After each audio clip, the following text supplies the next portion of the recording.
Cool, so today we're drinking or tasting, more drinking than tasting, a wine called Palmiet.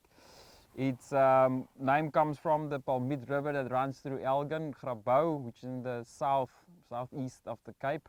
Quite a cool climate area, but which inspired me to actually plant the vineyards here behind me, which is also Chardonnay.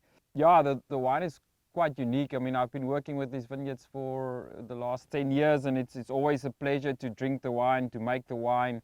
Everything just comes together by itself within the wine. We're sitting with good pHs, good sugars, good acid balance, and the wine itself, it's a pleasure to work with. So yeah, Chardonnay, 100% Chardonnay. We try to use minimum oak on the wine, so depending on the vintage, but sometimes we'll use up to 10% new French oak, or sometimes none. On this specific vintage, which is 2020, we use 50% concrete fermenting tanks, and aged also in that same concrete tank, and 50% old 500-litre French oak barrels. The wine spends more or less 12 to 18 months, depending on the vintage. This was, let's say 17 months in these separate vessels. Then it gets racked off its primary lees. It goes into a blending tank where it will sit for another couple of weeks and then bottled. So no finings, no filtrations, no additions of sulfur.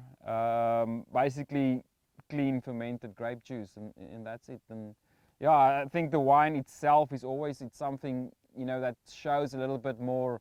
It's a little bit more showy than something like Chenin Blanc or any other grape variety. I think Chardonnay just comes up front to be a little bit more classic. So the wine is nice, to the point, great acidity. You get that minerality, matchboxy flintiness, a slight touch of oak, but which is balanced. So it doesn't taste like you know, barrels and butter. It tastes more like a little bit of barrels on a stony river. So yeah, cool wine. Love Chardonnay. I think it's such a challenge to grow it, but once you get it right in a bottle, it makes you very, very happy. Cool, but yeah, so very inspirational wine to me. And yeah, I hope in 2 years' time we can sit here and we can drink a bottle of the Chardonnay that comes from right behind me, and find the same kind of pleasure I found in this bottle. So Palmiet, Elgin Valley, soon to be Bo-Pakketberg Valley. Awesome wine. Enjoy. Cheers.